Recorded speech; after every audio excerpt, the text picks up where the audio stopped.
So welcome back to Two Brothers and Bitcoin. I'm here with my brother Chad McBain, who's in Canada, and I'm speaking from Germany, and our subject is Bitcoin and cryptocurrency. And the last time we talked a little bit about inflation and how there's only a limited amount of Bitcoin, 21 million.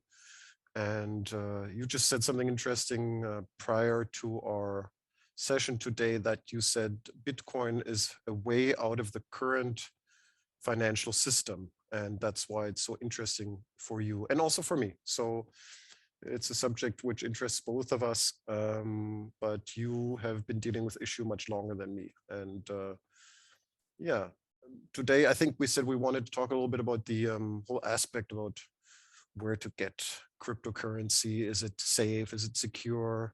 We've got these online exchanges, but these online exchanges aren't really banks. So who's guaranteeing actually your deposit, that your deposit is safe if you have it on an exchange? And how did you get through that barrier of concern?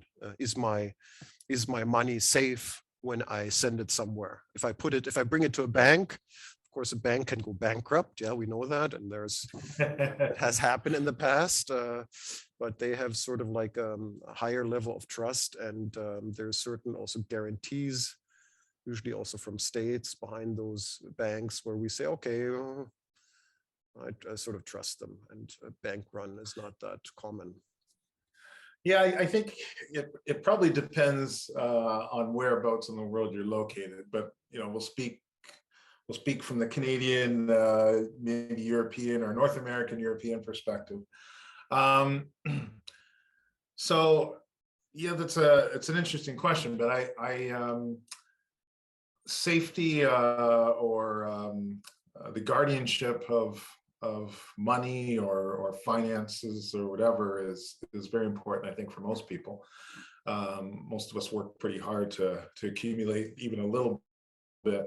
And so when I started getting my mind wrapped around getting into Bitcoin specifically, although I did also purchase another cryptocurrency,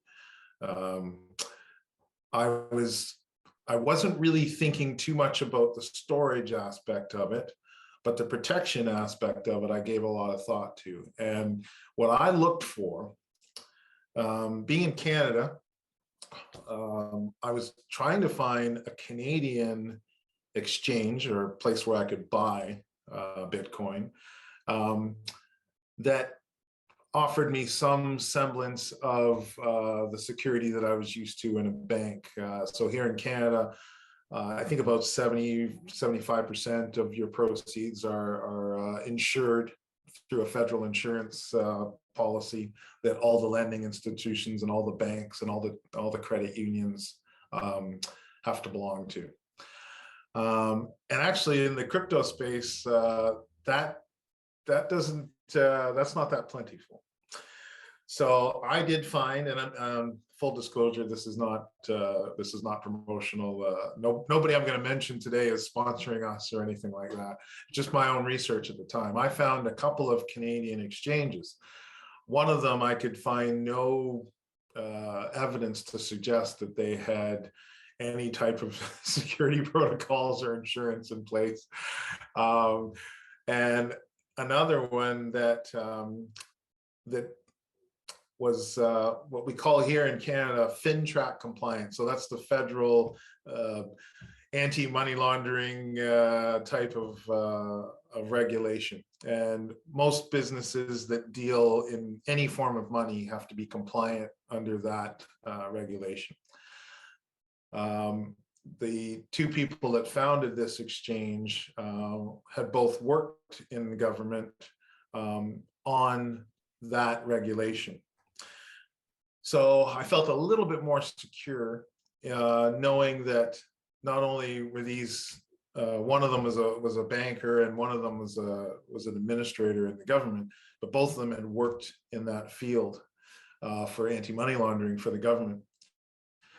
So I felt a little bit more secure with that. And then the second part was they actually had federal they had deposit insurance through a well-known institutional insurance company here in Canada. And they were insured up to, if I recall, $250 million.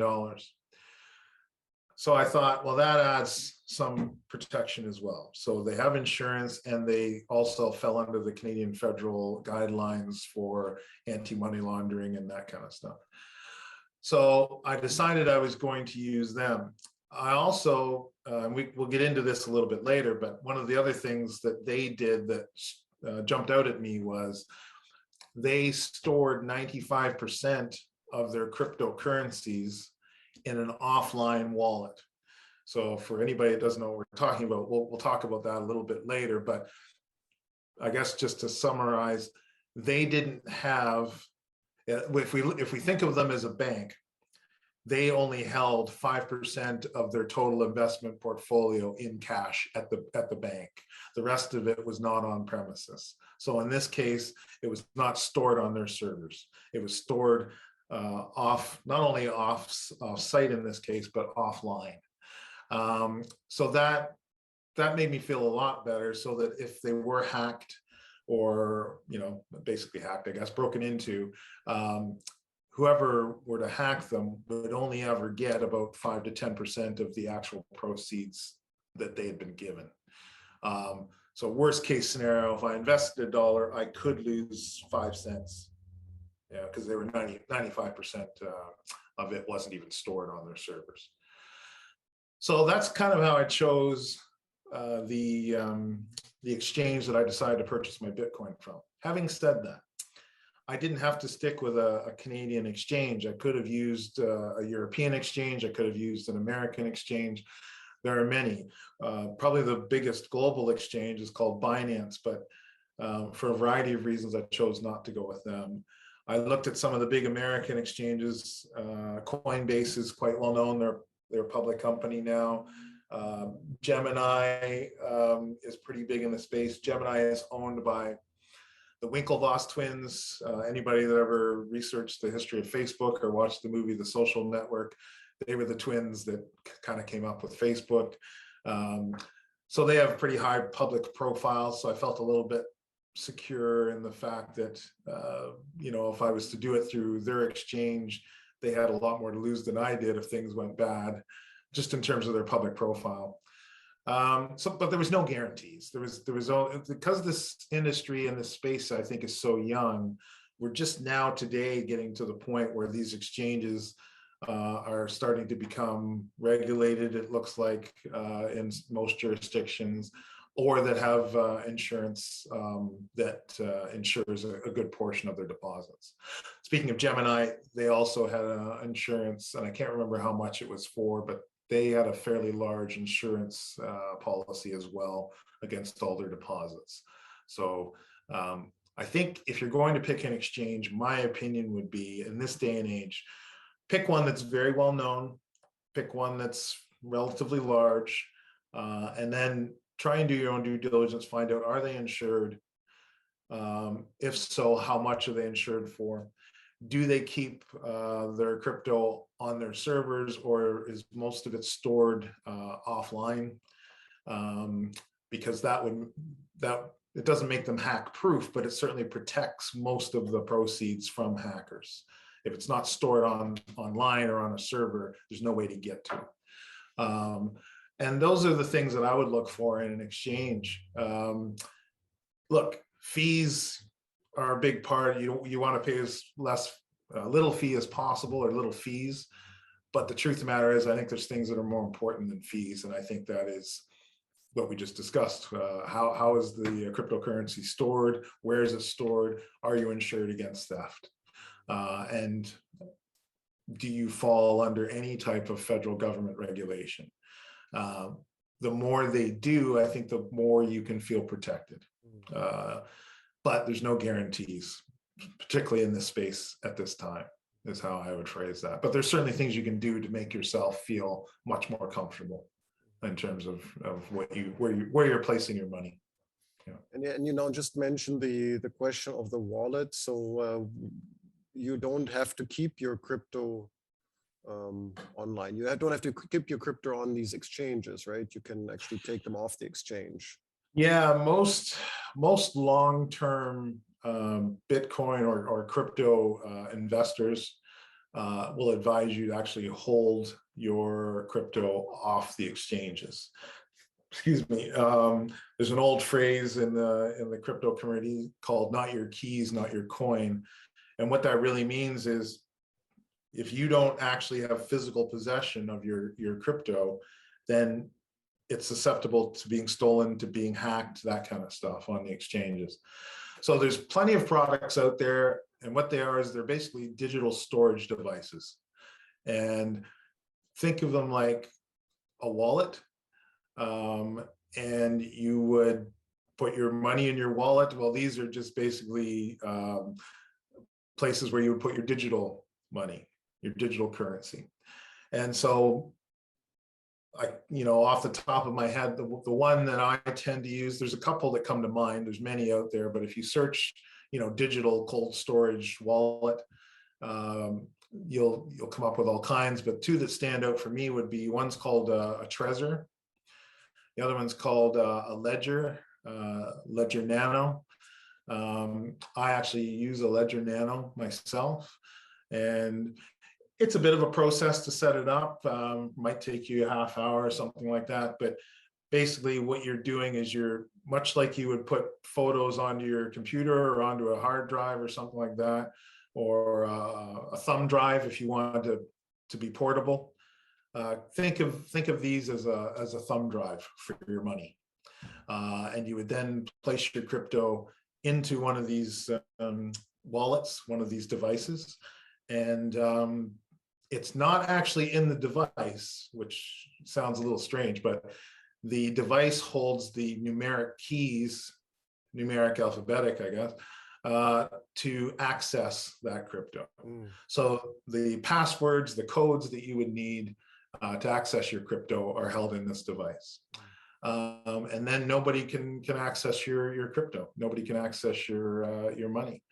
And that's by far the safest thing to do, because now you control your money.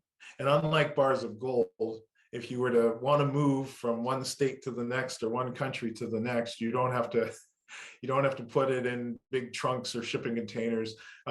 It's literally in a device that's the size of my thumb, and you just put it in your coat pocket, and away you go. So it's basically the modern version of carrying a physical wallet around with you, only it's for cryptocurrency. Yeah. And so which leads me also to this. I haven't really put much thought to that, but it sort of dawned on me that, okay, to settle payments, unless you do a cash payment, you always need a bank to settle your payment. Doesn't matter if credit card company, but you also need a bank for that, a bank account. And for the first time, it strikes me we don't even need banks anymore to settle payments. Is that correct? Is that the correct analysis? And yeah, no, you don't. I mean, if I wanted to send you $10 right now in Bitcoin, I could literally send you $10 from my phone to your phone. You could put that into your digital wallet, which could be on your phone, although I don't recommend it. And there'd be no need to have a bank. Now, for $10, that's probably not that big of a deal, but think of it in terms of doing larger wire transfers, like families trying to send money home, or something like that. Or, years ago when my wife and I were buying a home, she was selling a home in another country and transferring that money over to Canada. That process took 10 days, required a lawyer, actually 2 lawyers, 2 banks, and some paperwork that actually had to be notarized on both ends. With Bitcoin, she could have just sent it directly to me, and it would have taken 10 minutes as opposed to 10 days. And we would have we would not have needed lawyers or judges or anything notarized or anything like that. And we certainly wouldn't have needed banks. So it's a much more efficient way to move your money around. And that experience, actually, now that I think about it, was probably the first little raindrop of why it made more sense to do things from a digital standpoint, from a crypto standpoint, because we were moving our money.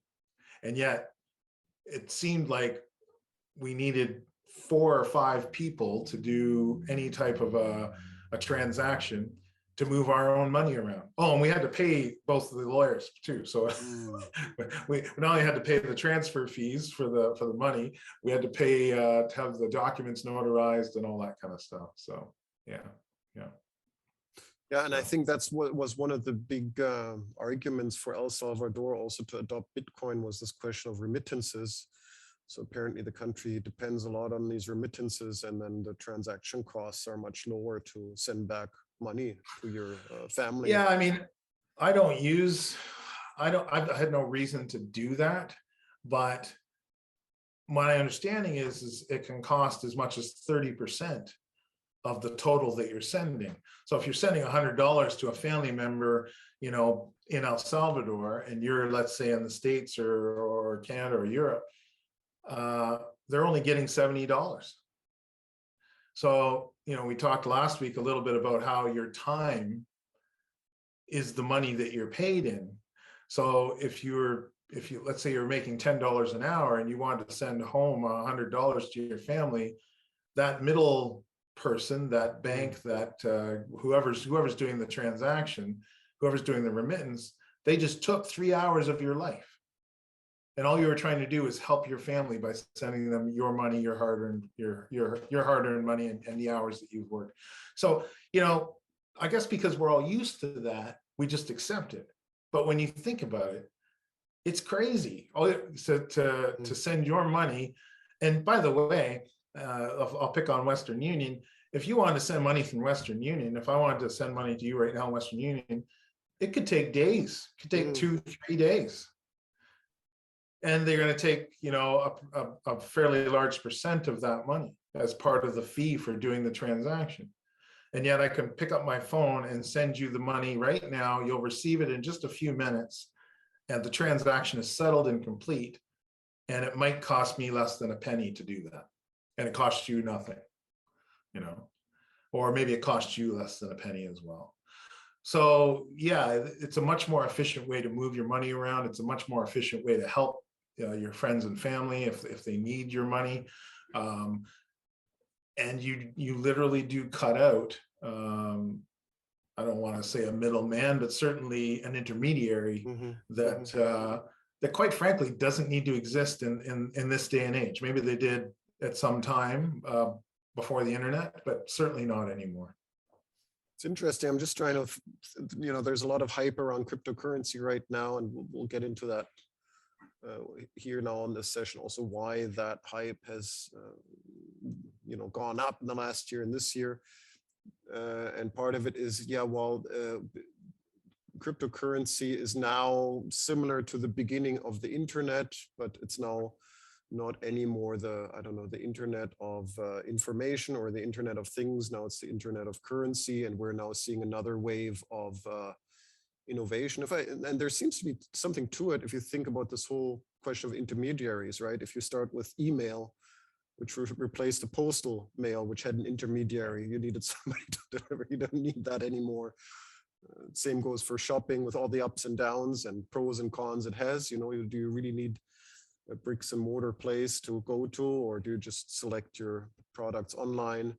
And now we have the same with currency. Do we need these intermediaries, these banks, and really to settle our accounts? If our accounts are always settled within the blockchain, do we really need them? So what's your observation on that? How are banks responding? Are they happy?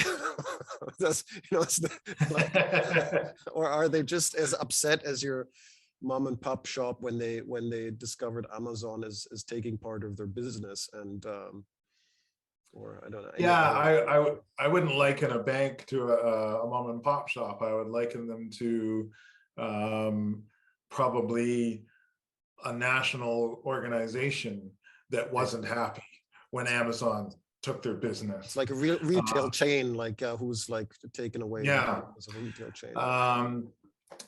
And no, they're not happy. And that's understandable in my opinion. I mean, it is a free market, so supposedly, but anyway, let's not get into that. It's essentially considered a free market and a competitive market, and most market leaders don't like competition. And the banks don't really like the idea of cryptocurrency. They like blockchain. They like the technology of Bitcoin and the technology of these cryptocurrencies, but they don't like the Bitcoin itself or some of these other cryptocurrencies because that potentially can put them out of business. They like the blockchain because they can use the technology to their own advantage. But they don't like the potential for a Bitcoin or something else to disrupt them. No, not at all. And so therefore they push back. You know, and you hear all this fear and uncertainty in the press and from central bankers and heads of big banking organizations saying that, you know, Bitcoin and cryptocurrency is for money launderers and drug dealers and that kind of stuff. And of course, that's not true. Because of the blockchain, you can actually track them much easier than you could if they were to deal in cash, which is what most people who are doing illegal acts that require money, they tend to deal in cash. They tend to deal in US dollars, actually, but they certainly deal in cash. So no, the banks are definitely pushing back. However, there are some banks that I think look at it and think, okay, we could see where this is going. So rather than push, they're still going to push back, but we're going to push back on one hand, but our other hand is also going to be getting involved into cryptocurrency, because if this goes badly, we want to still be involved on the other end. So we're seeing banks here in Canada and the US, for instance, that are starting to now offer crypto custody service. Yeah. So that's new. I haven't experienced it personally yet, but I have read in local financial papers and magazines that they're moving forward with that. They've received permission from the legislative bodies that they can now start custodying crypto or Bitcoin specifically, and I believe Ethereum, but Bitcoin specifically, and they can start providing custodial services. So for those that, you know, now and again, I haven't experienced this personally yet, so I can't comment, but let's fast forward a year or two. For those that aren't comfortable custodying their own crypto in the wallets that we were discussing earlier, it looks like a big opportunity for them just to use their bank, or at least another bank that offers those services. So we'll see what happens as this unfolds over the next 12 to 24 months, but there's certainly banks in Canada and the US that are moving in that direction. So I don't think they're cheerleaders for crypto. I think they're hedging their bets. You know, I think it's important what you just said in terms of if people read about cryptocurrency, which I've done also over the last couple of months, it's very confusing because the messages are all over the place, right? So they're from, as you said, oh, this is terrible. This is a pyramid scheme. This is the worst idea ever. This is just something like crooks use and criminals this will save the world. Like it goes from one end to the other, the messages which you hear or read about. And as you said, sometimes from very prominent people, US senators or heads of banking institutions, to politicians, to entrepreneurs. So it goes all over the place. And I think what you just said is important. You have to look at, well, who's speaking, like who's talking there. And it doesn't matter if it's a crypto enthusiast, if somebody who just bought, I don't know, millions worth of crypto, of course, you know, or if it's somebody who is affiliated maybe to a bank or banking institution, or more affiliated to traditional forms of investment. So I think that's part of the story, and you have to look at, yeah, who's the messenger when you do your research, like who's speaking there. Yeah, I think people should not only look at who the messenger is, but look at what the messenger might be doing. So, if it's Christine Lagarde or the head of the U.S. Federal Reserve, one of them's a convicted felon. Which just Google Christine Lagarde and you can see what kind of mess she's gotten into over the years. And the other one has certainly caused what looks to be a global inflation on rates that we haven't seen in decades. So I don't know that either of these two people are really looking out for the individual person's best interest. I think they're looking out for their own.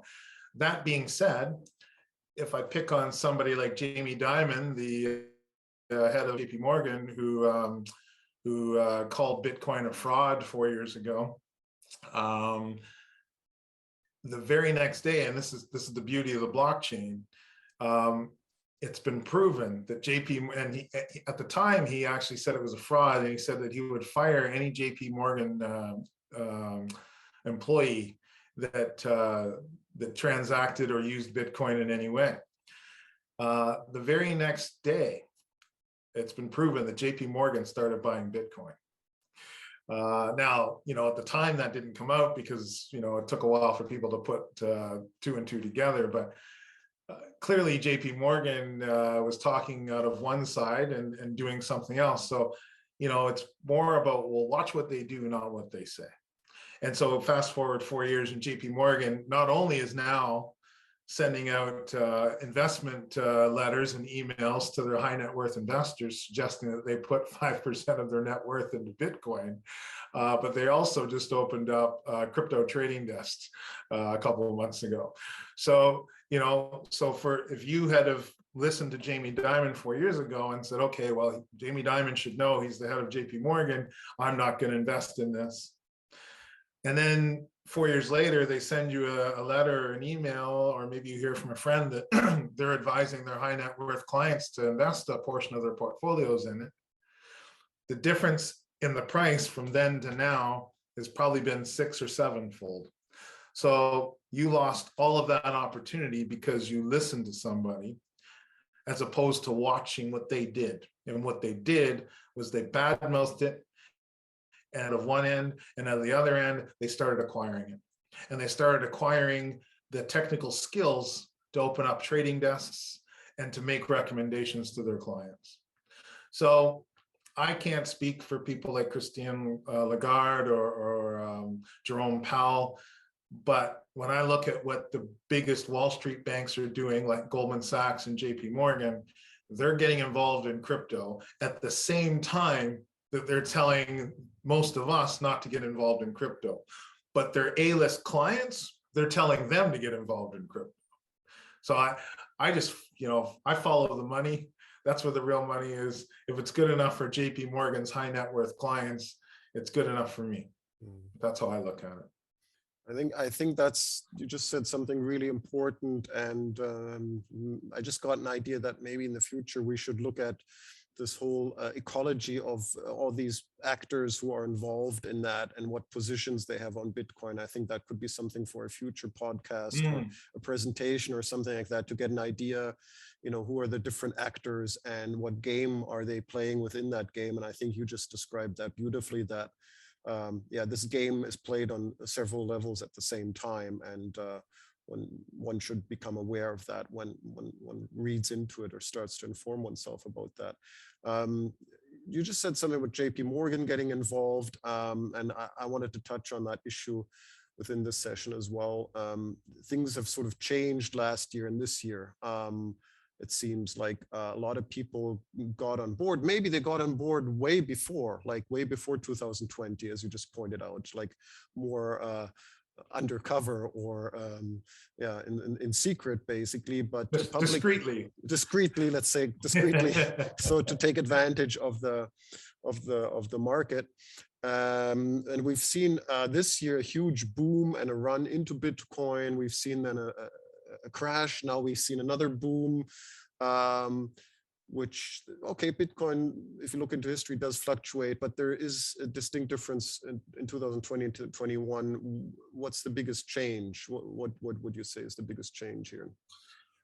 Well, actually, just out of coincidence, I was watching something just before we came on here today, and it was Coinbase had released their research, and they're on what they call on-chain analysis. So again, with the blockchain, everything is transparent.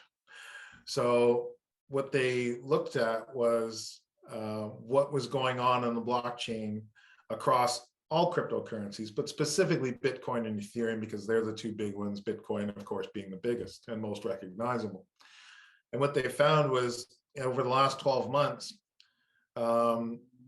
there's been a 40, the people, not the people that already held any type of cryptocurrencies, but the new wallets, the new purchases that have come on in the last 12 months, 47% has been institutional, 38% has been retail.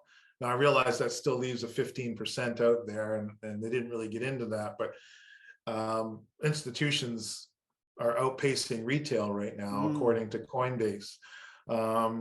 And I think the difference between now and let's say 4 or 5 years ago, 2017 maybe, I think was a big year for Bitcoin. It was almost all retail driven. So there's a lot more institutions in the space, and more importantly, there's a lot more high profile institutions in the space. So, you know, the first company that I became aware of about a year or so ago was a company in the US called MicroStrategy, which is a public company, but I would argue is not the largest public company in the US. Most people probably had never heard of them.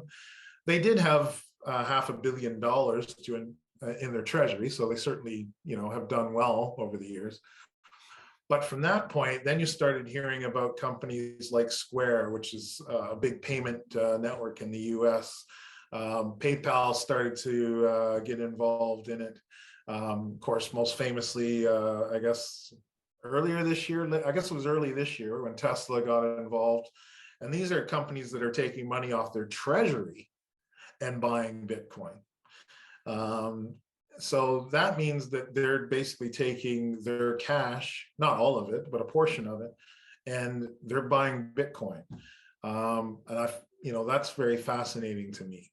I think there's many reasons for that. I think every company has their own strategy as to why they're doing that, but the point is they are doing it.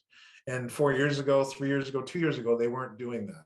And there's no reason to believe that they were doing that because there's no evidence on the blockchain to suggest they were doing it. So that's something that's happened in the last probably 18 months. And I don't know that I'm qualified to give any real opinion as to why, but as I stated earlier, follow the money. If it's good enough for some of these big, you know, companies, global companies, if it's good enough for them to take 1, 5, 10% of their cash allocations and start buying Bitcoin with it, then maybe it's something that you and I should be thinking.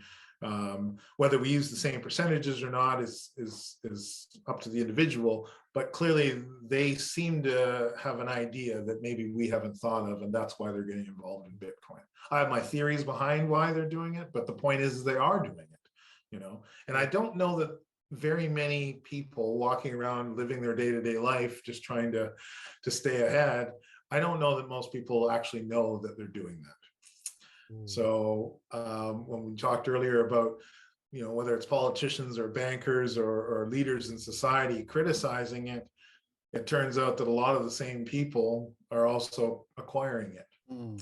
And that is quite interesting. But there's no doubt the institutional involvement in Bitcoin specifically, but in crypto in general, I don't know that you can say it's off the charts because they've never really been involved in it before. So there's definitely a big movement. Now, having said that, I don't know what that really means when you consider how many big financial and institutions are out there, how many big commercial institutions are out there, and of course, Fortune 500 companies, Fortune 1000 companies, that kind of stuff. From that type of percentage, I don't know. But what we do know is a lot of big names have moved into the space. I would believe that lesser known names will follow or are following, and other big names will probably move into the space. There were 2 job postings in the last month, one from Amazon, one from Apple. Both of them were looking for a crypto lead developer. Now, why would Amazon and Apple be looking for somebody that is supposed to lead a team that specializes in crypto technology? You know, I'm not saying they're going to invest in Bitcoin. What I'm saying is they're clearly looking at the space and how they can take advantage of it, and in terms of whether it's their portfolio or maybe just in terms of accepting payments. I'm not sure. But the point is those are positions that didn't exist 3 months ago. And they were, both positions were for team leads. So it wasn't like they were looking for one person to kind of advise them. They're looking for somebody to lead a group of people. So I find all that stuff quite interesting. So it is a very interesting, and especially just to recap that again, retail versus institutions. Retail would mean like more like individuals with, of course, very different access to investments. Let's go. It could be high net worth individuals, could be people like us. That's retail. Institutions means companies or banks or anything else, publicly traded companies getting involved in one way or another, either investing or thinking of how to put Bitcoin into their portfolio or make use of it in some way as a payment method, for example, like PayPal. Yeah, I think probably a bit of both, but retail, in my opinion, is people like you and I. For me, the institutions, part of it would be balance sheets and investing in it. I think part of it would be like, if we pick on JP Morgan for a minute, they're also, if they're advising their high net worth clients to allocate to it, that means they are also buying it partially for themselves, but more importantly, so that they can custody it for their high net worth clients. So now you're getting into institutional investors. Here in Canada, that means you have to have a net worth of $1 million, not including your house. So, you can't, that can't include your house. So you're talking about people that by and large have a reasonable, comfortable net worth.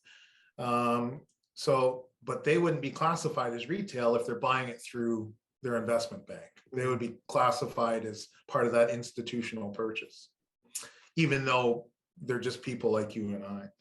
So I guess at the end of the day, it's fascinating, but it's coming from all sides. But the institutions are definitely outpacing people like you and I. And I'm not trying to make them sound more intelligent than they should probably deserve credit for, but most major institutions have a group of fairly intelligent people that make decisions like this. So again, follow the money. If the so-called smart money is buying even some of this, then maybe people like you and I should consider that as well. Because what they're telling us to do is save your money and buy a retirement savings plan and that kind of stuff, which pay, I don't know what the interest rates are in the banks in Germany right now, but here in Canada, you could probably get 0.01% in a savings account. So if inflation is running at, what do we think it is, 5 to 6%, you're losing money every day that you have your money in a savings account.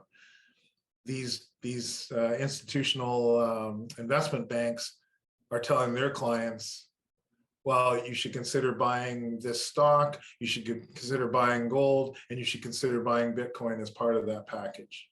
So if they're recommending that Bitcoin is part of that package, I think people like you and I should also think about it as part of that strategy. Maybe package is the wrong term, but part of that strategy. Yeah. And what just reminds me of that in Germany, there was also a piece of legislation passed that allows these Spezialfonds to invest part of their portfolio in Bitcoin. And I think that news sort of went largely unnoticed. but Mm. it happened. You know what happened. I think you sent me also a link on that. So yeah, there is a shift in terms of institutional investment, and yeah, more money being made available for that investment into cryptocurrency as before. So there seems to be a big shift in that. And perhaps would you also say that is what is driving right now the price of crypto, these shifts, or contributing towards that, or is it a mix of both? I would say no, actually. Something that I learned over the last couple of years was that most of these institutional purchases, if you want to call it that, don't happen through the exchanges on the exchange. They happen kind of off the exchange. So it's almost like skipping the middleman and going directly to the person, to the manufacturer.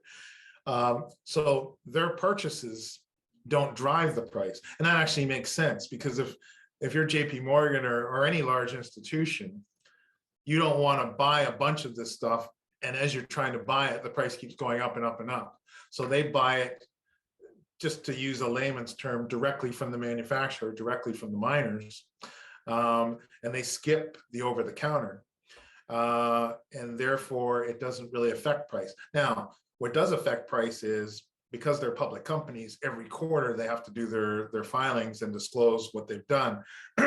So as some of these companies disclose their purchases and that hits the news, that does drive the price up. But the actual purchase and acquisition of it for most of these institutions is not reflected in the price until long after, when they finally disclose the purchase. So I would say what's driving the price is people like you and I finding out 3 months later that JP Morgan has invested in Bitcoin, and then you and I go, oh, we need to buy some Bitcoin. That's what's driving the price. Or when you hear that a country like El Salvador has adopted it as legal currency, that can help drive the price.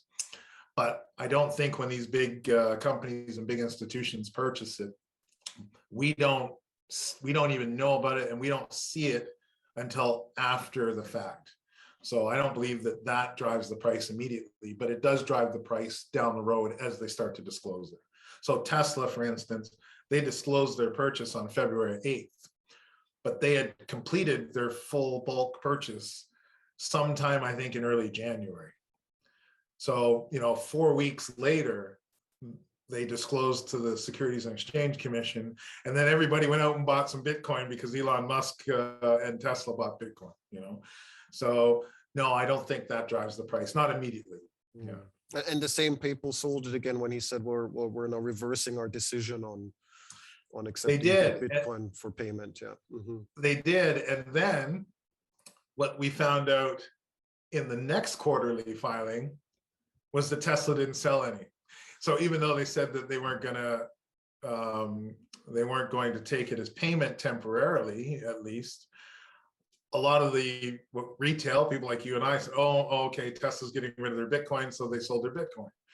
And then we find out later that, well, yeah, he had some concerns from an environmental standpoint, and yet Tesla never sold any of its Bitcoin. Mm-hmm. And from January of 2021 to June 30th of 2021, Tesla made more money on their Bitcoin than they actually had in all of the years of their existence combined in car sales and credit sales. Wow. So, yeah. So no, they haven't sold much of their Bitcoin. And now you can see Elon softening his stance. And I think some of his followers, if you want to call them that, are again starting to come in. But anyway, whatever. I mean, I'm not too worried about what Elon thinks or does, but I do find it interesting that they didn't sell it. They didn't sell much. Yeah. So I think they currently hold 90% of their Bitcoin holdings that they held in January. So despite all of that commotion, not much happened. Yeah. And they sold 10% of their Bitcoin, but if you look at their most recent quarterly filing, and again, we're getting a little off topic, but you look at their most recent quarterly filing, they sold it at a time where they made a certain amount of money, which was then reflected in the filing, which basically was really timely, because without the sale of that 10% of that Bitcoin, they would have actually lost money in the quarter. So they in my opinion, they strategically sold it in order to reflect a gain for the quarter, which of course drove the stock price even higher. So, you know, that you talked earlier about multiple games of chess. Well, you know, that's part of the chess move. Right, know? right. So they didn't sell much Bitcoin, and what they did sell, it's starting to look like they sold not for environmental concerns, but to actually make the quarter look better than it really was. Right. And on a side note, I think I remember him saying, well, we also wanted to test if we would impact the market. And okay, well. Yeah, he had said we wanted to test liquidity. That was in April. For people that don't know, if they'd have sold it before March 31st, it wouldn't have reflected for this quarter, this past quarter. They sold it the first week of April, so it looked like they had made good money as an organization, but really they had lost money without the sale of that Bitcoin, as he said, just to test the market. They weren't testing the market. They were profiting from the gains. I think so too. I think that was another side effect which he could market, and saying, well, you know, and even us selling this amount of Bitcoin didn't really impact the market, and therefore you can see that it's a healthy market, it's blah blah. So, but yeah, I agree, the profit motive was central there, and clever. You got to say. And yeah, look, I don't want to make it sound like it's something mischievous or no, not at all. It was actually a very intelligent move on his part, and we'll probably see them do it again the next time the price of Bitcoin, you know, pops significantly. They'll probably sell another 10%, you know, to make, or maybe they won't. Maybe they'll wait until they need to make the books look better for a certain quarter, you know. Yeah. But no, there's lots of institutional involvement, and I think what we're seeing is there's more and more. And you know, most of us don't know who the really big players are in the financial world, but there's a company in the US called BlackRock, and they actually control, I think it's now close to $9 trillion of investment capital. And their vice president has stated repeatedly that they find Bitcoin very interesting. So they're already buying it. So, you know, they've been buying it for a while, right? If they're making those statements publicly, that means that privately they've already been doing this. Now, the CEO said that he has environmental concerns, and he'd like to see those, you know, mining be done more environmentally friendly. But he didn't say, oh, we've changed our position. He just said, we'd like to see more mining come out of China. Well, we all know that the mining is all now moved out of China. Whether it's for environmental concerns doesn't really matter. The point is it had to leave China. So it's now, you know, a lot of that mining is now gone to cheaper mining, which is renewables. So it's more environmentally friendly. So I think when you see a company the size of BlackRock say that, oh, we find this interesting, you know, again, follow the money, you know, whether they've bought any yet or not, clearly they're signaling their intentions. And my guess is they wouldn't signal those intentions publicly until after they'd already started to build their position, you know. I'm starting to learn the what was it, the language of that. The public speak and the translation backward and into what it actually could mean. I think we should get into the environmental stuff in another session, because I think for today we've already been quite long at it, and I found it extremely interesting. Like, I thought this was a great session. I took away from it a lot. I can imagine that people watching this would be also interested in the environmental questions, because it was hyped a little bit, but I guess we have to do that in a follow-up session. And yeah, just to continue there. What do you think? Should we call it a day for now? And yeah, we can call it a day. And yeah, the environmental and there's probably a couple other things we can touch on, but that's probably a big one as well. And the good news is that's moving in a very good direction, but we can talk in more detail about that in another session. Well, thanks again for all your insight into crypto and Bitcoin. again, I think we always want to emphasize we're not doing investment advice. This is just for educational purposes. We would like to, for people like the two of us who are, well, let's say steady earners, but not rich, not wealthy, to understand some fundamental principles of Bitcoin. You brought them to my attention, and I hope we can both bring them to the attention of other people. So I think that's the purpose of this video, and everybody should do their, as you say, do their own research before they make any investment. And I always like to put this as a closing statement just to avoid any misunderstanding of what we're doing here. Yeah. We're not selling anything. We're just having a conversation. Right, exactly. We're not selling anything. That's the great. I really enjoyed that. So I'll see you next time. Okay, sounds good. Okay. Bye now. Bye.